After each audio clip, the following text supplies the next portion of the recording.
Welcome to another guided writing session.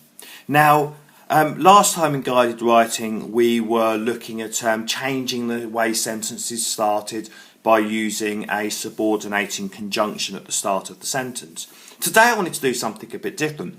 I wanted to focus on building character in a piece of writing. So on the piece of paper there you can see I put a really simple sentence. She walked across the playground.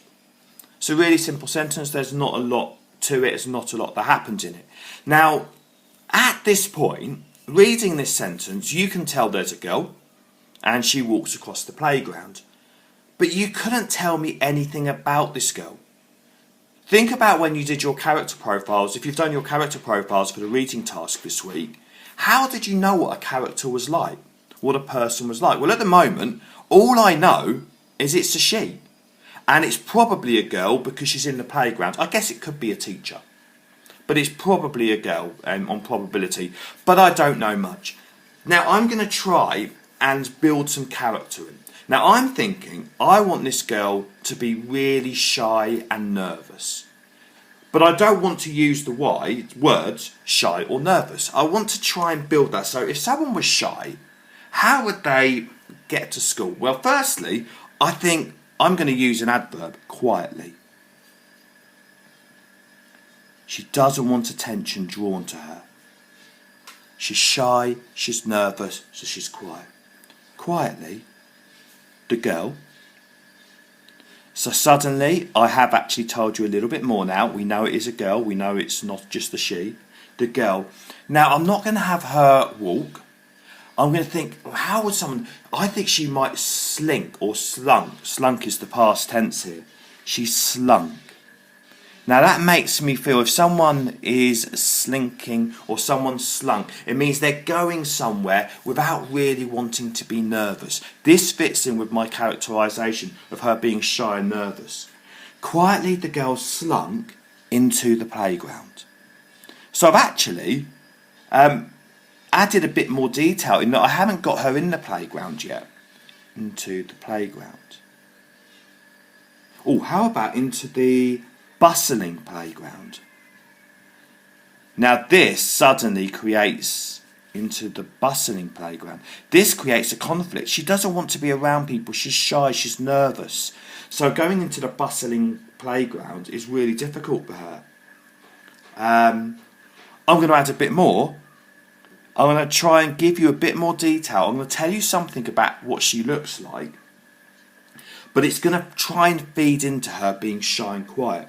Her features, that's her face, her features covered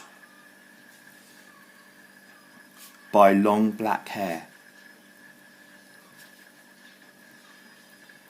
I don't want her face completely visible. I'm imagining a bit like the girl in The Incredibles at the start of the story, at the start of the film when she's quite shy and nervous. She has her hair covering one of her eyes. It's almost like her way of almost hiding, covered by her long black hair. I still haven't got her walk across the playground yet, so I'm going to carry on there. Keeping her head down. She doesn't want to be seen. She's shy, so she's kind of looking at the ground. Keeping her head down,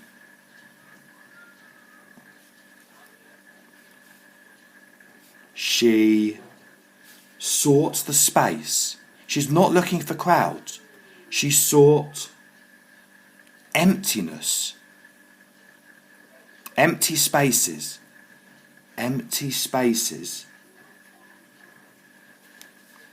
As she, again, I'm not going to use walk, shuffled towards the classroom.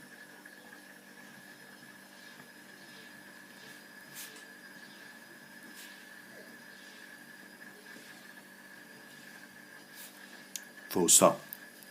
So, she walked across the playground, tells me nothing. There's no characterisation in here.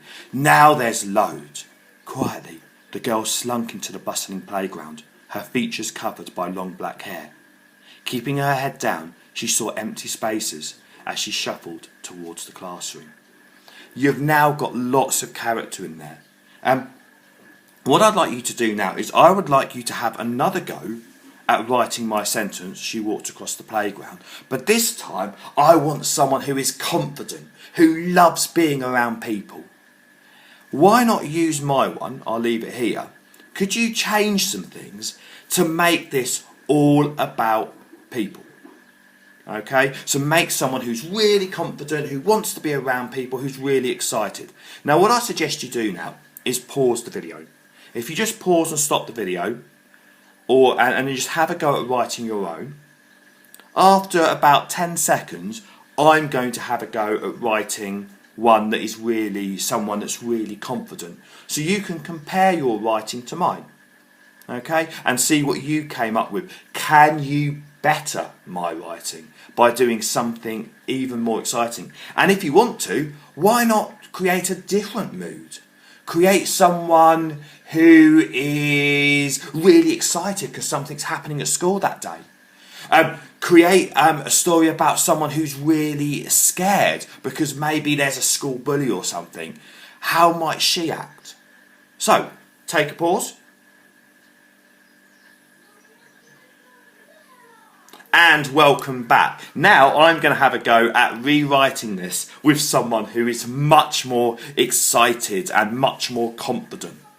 So instead of going quietly straight away, I'm going to have her chattering excitedly.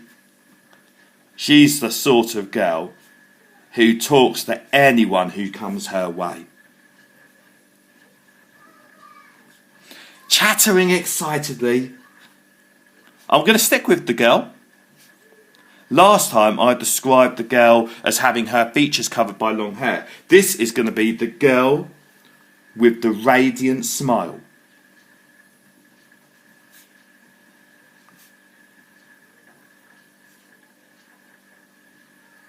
Is it radiant or radiant? I'm not sure, so I'm going to wiggle line it. The radiant smile. Strode. She's not going to walk, she's going to stride. And the past tense of stride is strode. She strode into the playground. You'll notice I've kind of hugged my previous idea a little bit, but I've completely flipped it around. Strode into the... I had bustling playground. I could keep bustling playground. I'm just going to leave playground for now, but I could have bustling there. Now, last time, my girl kept her head down and tried to find empty spaces. Oh no, this girl, she loves a crowd. So, let's use a simile here. Like a lighthouse. Now, if you think of a lighthouse light, it moves from side to side. I want her to be like that. She is looking for people. Like a lighthouse, she sought the bustling crowds. The bustling crowds of children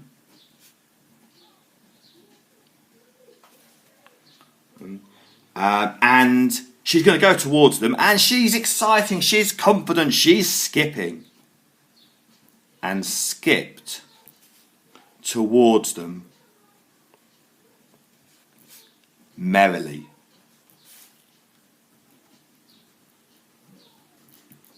So suddenly you've got a whole new character here. Chattering excitedly, the girl with the radiant smile strode into the playground. Like a lighthouse, she sought the bustling crowds of children and skipped towards them merrily.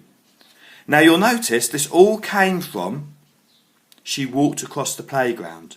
But firstly I wrote with a shy and quiet child, and this time someone who's exciting and bubbling. I wonder which of those descriptions makes you think more about yourself. So I wonder what you came up with. Please share it with me, and please do better if you can. I'd love to. I can't wait to read your writing, and as always, keep learning.